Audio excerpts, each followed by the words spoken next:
అధ్యక్ష, మన కూటమి ప్రభుత్వం వచ్చిన తర్వాత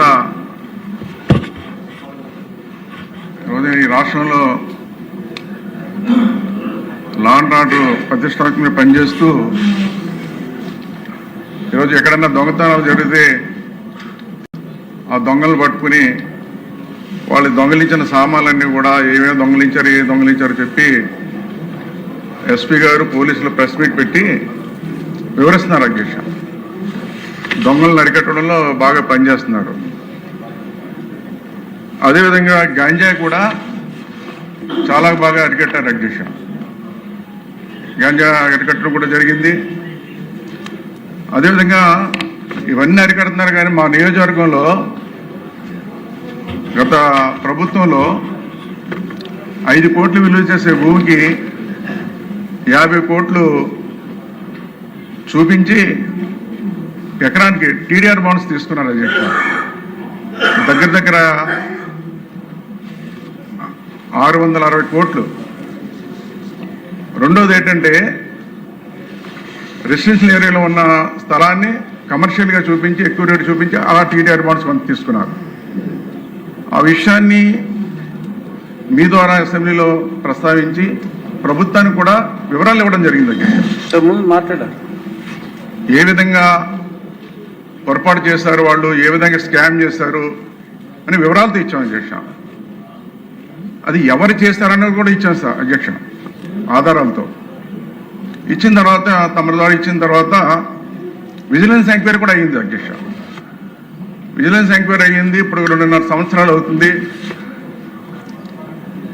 ఇంతవరకు ఎటువంటి సమాచారం ప్రభుత్వం వెల్లడించలేదు. అధ్యక్ష, నేనేమంటాను అధ్యక్ష, దొంగలు పట్టుకుంటున్నారు, గాంజా అరికట్టడం, అన్ని అరికట్టడం, మరి ఇంత పెద్ద స్కామ్ చేసినప్పుడు ఇటువంటి వాళ్ళని ఎందుకు 2.5 సంవత్సరాలైనా ప్రభుత్వం బయట పెట్టట్లేదని మీ ద్వారా తెలియజేస్తున్నారు. అధ్యక్ష, ఇది ఆలోచించాలి. అధ్యక్ష, మీరు మీ ద్వారా ప్రభుత్వాన్ని కోరుతున్నా.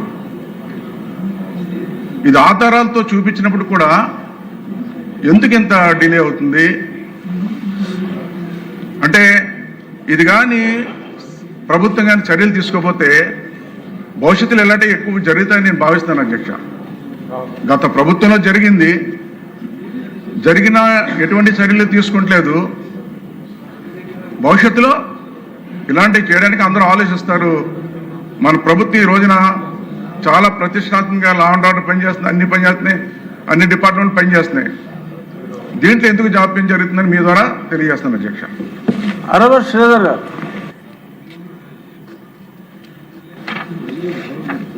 ధన్యవాదాలు అధ్యక్ష.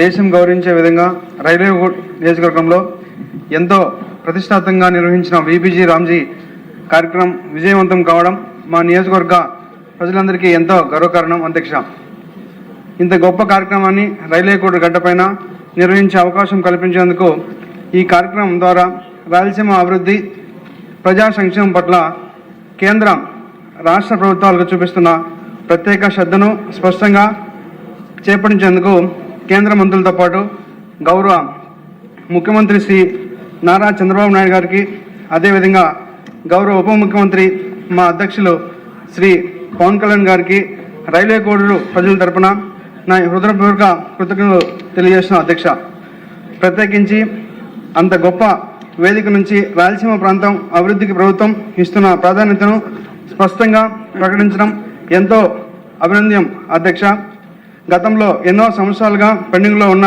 సమస్యల గురించి వాటికి శాశ్వత పరిష్కారం చూపించే దిశగా ప్రభుత్వం వెంట స్పందించడం రైల్వే కోడ్ ప్రజల్లో కొత్త ఆశలు, నమ్మకాన్ని కలిగించింది. అధ్యక్ష, అదేవిధంగా మా నియోజకవర్గంలో ఎంతో కాలంగా ఎదురుచూసిన రైల్వే కోడ్ బస్టాండ్ అభివృద్ధి, ప్రజలకు అత్యంత అవసరమైన ఆధునిక డ్రైనేజ్ వ్యవస్థ, ఎన్నో ఏళ్లుగా పెండింగ్లో ఉన్న కోడూరు వెంకటగిరి రహదారులు అభివృద్ధి వంటి కీలక అంశాలపై ప్రభుత్వం సానుకూలంగా స్పందించడం నిజంగా సంతోషం.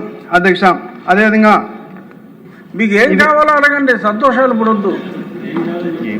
రైల్వేకోట ప్రాంతంలో మౌలిక వసతులు, వ్యవసాయం, రహదారులు, తాగునీరు, పారిశుద్ధ్యం, ఉపాధి, విద్య, పర్యటన తదితర రంగాల్లో మరింత అభివృద్ధి చేసేందుకు ప్రభుత్వం తీసుకుంటున్న చర్యలు ఎంతో గొప్ప విషయాలని నేను మళ్ళా మన ముఖ్యమంత్రి శ్రీ నారా చంద్రబాబు నాయుడు గారికి, అదేవిధంగా గౌరవ ఉప ముఖ్యమంత్రి శ్రీ పవన్ కళ్యాణ్ గారికి మా రైల్వే కోడ్ నియోజకవర్గ ప్రజల తరఫున ధన్యవాదాలు తెలుపుకుంటూ సెలవు తీసుకున్నాను అధ్యక్ష. Thank you. భాష్యం ప్రవీణ్ గారు.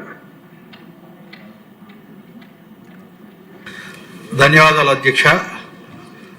మా పెదకూరపాడు నియోజకవర్గంలో దాదాపు రైతువారీ ప్రాంతం, గ్రామీణ వాతావరణం, 95% గ్రామీణ ప్రాంతమే ఉంది అధ్యక్ష. సుమారుగా 28 లిఫ్ట్లు నిరుపయోగంగా ఉన్నాయి. గత ప్రభుత్వం నిర్లక్ష్యంతో గత 5 సంవత్సరాల్లో పట్టించుకున్న పరిస్థితి. మన ప్రభుత్వం వచ్చిన తర్వాత కొంతమేరకు రైతులే సొంత ఖర్చులతో బాగు చేయించుకొని లిఫ్ట్లు నడుపుకుంటున్నారు అధ్యక్ష. సుమారు 50,000 ఎకరాలు నీరందించే లిఫ్ట్లు నిరుపయోగంగా ఉన్నాయి. ఒక చిన్న అమౌంట్తో 30 కోట్లు గనక రిపేర్లకి శాంక్షన్ చేస్తే 50,000 ఎకరాలు సస్యశ్యామలంగా పండటానికి, తద్వారా రైతులకి ఉపయోగంగా, రైతులతో పాటు మన రాష్ట్రానికి కూడా ఉపయోగకరంగా ఉంటుందని ఆశిస్తూ మన ఇరిగేషన్ మంత్రి వారిని మీ ద్వారా అడుగుతున్నాను అధ్యక్ష. మేము ఆల్రెడీ అర్జీలు పెట్టుకోవడం జరిగింది. ఒక్కసారిగా కాకపోయినా 2-3 దఫాలుగా అయినా అవకాశం ఉంటే రిలీజ్ చేయాల్సిందిగా కోరుతున్నాను అధ్యక్ష. Thank you. ధన్యవాదాలు అధ్యక్ష. శ్రీమతి ప్రశాంత్ రెడ్డి గారు. ధన్యవాదాలు అధ్యక్ష. మా కోవూరు కాన్స్టిట్యున్సీలో డెల్టా ఏరియా అధ్యక్ష సుమారు 1,00,000 ఎకరాల దాకా పైరు వరి నాటున్నాం అధ్యక్ష. ఇప్పుడు ఎలినో ప్రభావం వల్ల చాలా ఇబ్బందులు పడుతున్నాం అధ్యక్ష. ఆల్రెడీ మొదటి ఆయకట్టు నుంచి చివరి ఆయకట్టు వరకు నీళ్లు అందించే ఎంతో ముఖ్యమైన లష్కర్లకి మనం జీతాలు అసెంబ్లీ మొదలైనప్పటి నుంచి మనం మాట్లాడుకుంటూనే ఉన్నాం అధ్యక్ష.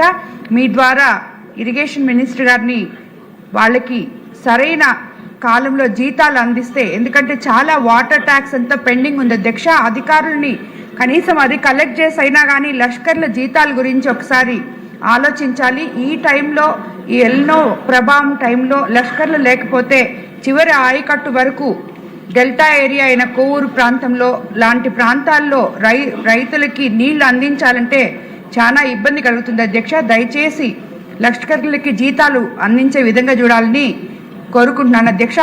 అదేవిధంగా ఇంకో చిన్న విషయం అధ్యక్ష, మనం ఇప్పుడు ఇల్లు తిరుగుతూ ఉంటే ఈ 25 రోజుల నుంచి అధ్యక్ష ప్రతి ఒక్కరూ మనం అందించిన పథకాలతో సంతోషంగానే ఉన్నారు, కానీ ఇళ్ల సమస్య చాలా ఎక్కువ ఉంది అధ్యక్ష. అది కూడా గత ప్రభుత్వంలో ఒక దగ్గర మా ఏరియాలోనే బుచ్చిరెడ్డిపాలెంలో 400 ఇళ్ళు ఖాళీగా ఉన్నాయి అధ్యక్ష. అందులో ఒకే ఒక్క ఫ్యామిలీ కాపురం ఉంటుంది అధ్యక్ష. 399 ఇళ్ళు నిరుపయోగంగా ఉన్నాయి అధ్యక్ష.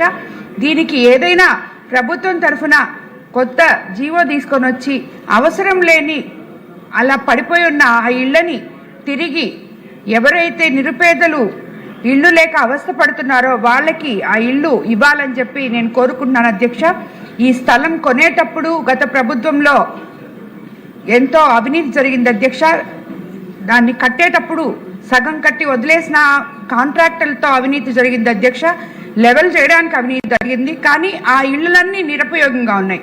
కాబట్టి మన ప్రభుత్వం ముఖ్యమంత్రి చంద్రబాబు నాయుడు గారికి కోరుకుంటున్నాను అధ్యక్ష. అలాగే మన గృహ నిర్మాణ శాఖ మాతలకు కూడా కోరుకుంటున్నాను, దయచేసి ఏదో ఒక జీవో తీసుకొని వచ్చి పేదవాడి ఇంటి కళని నెరవేర్చాలని కోరుకుంటున్నాను అధ్యక్ష. ధన్యవాదాలు అధ్యక్ష.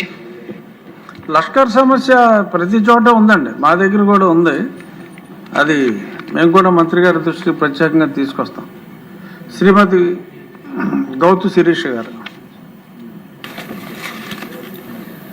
ధన్యవాదాలు అధ్యక్ష. గత ప్రభుత్వం హయాంలో